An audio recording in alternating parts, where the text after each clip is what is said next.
geerar naan jettu geerar naan jettu mee ka'ee geeraruure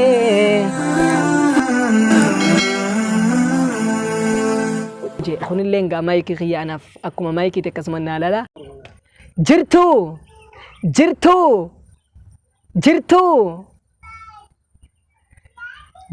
geerar naan jettu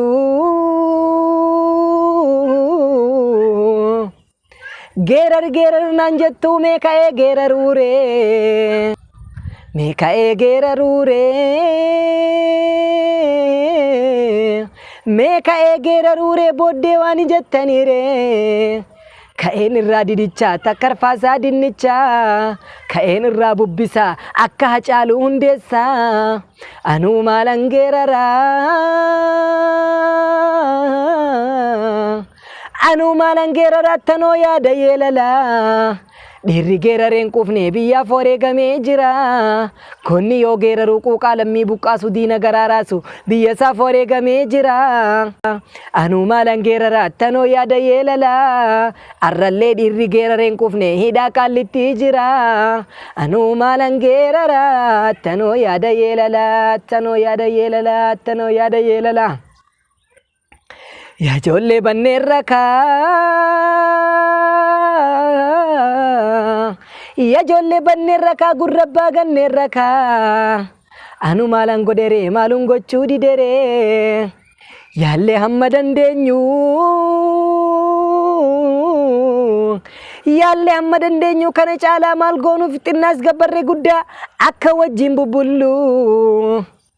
yaallee hamma dandeenyu kana caalaa maal goonuuf xinnaas gabbarre guddaa akka wajjin bubbullu obsuu waanuma jiru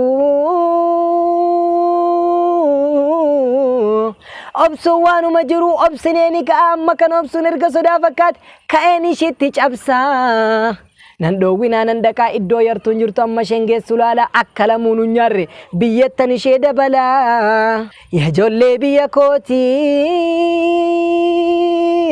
kootii yaa ijoollee biyya kootii hundumtuu naadhoo kootii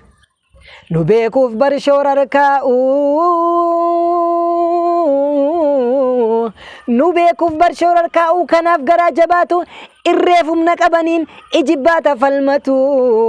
nu miti hin beeku farda keenya bareechanii gaafa gaarreen aduwaa gaafa maqaleessanii nu miti hin beeku farda keenya bareechanii gaafa lola aduwaa gaafa maqaleessanii gaafa gaarreen aduwaa gaafa maqaleessanii gaafa maqaleessanii nan sobee ni sobee ijoollee Oromoo hin sobne miti eekaa hin sobne dhugaa dubbatee tolegaa dhaggeeffattoota keenya kun yaadannoo artistii Haacaaluu Hundeessaa keessumaa jechoota inni akkaan quuqama sabarraa buqqaasee yeroo dubbatutti yaadatamuudha. Egaa waan hin jechuu barbaade maal jee Haacaaluun nu beekuuf bar shoorar kaa'uu jee kunillee ngaa maayikii kiyyaanaaf akkuma maayikii akkasuma naalala nu beekuuf bar shoorar kaa'uu kanaaf garaa jabaatu wanni jara akkana godhaa jiru waan nu beekaniif jee nu miti gootota keenya dhiisi nama keenya kan eeboo takkaa'u shimala takkaa'u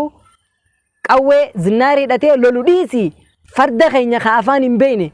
makhluuqa rabbii sanuu ni beekanii akka gaarii bareechanii beekanii gaafa lola aduwaa farda keenya akkasii ol ka'ee nama kabalu san jechuu maalayyaa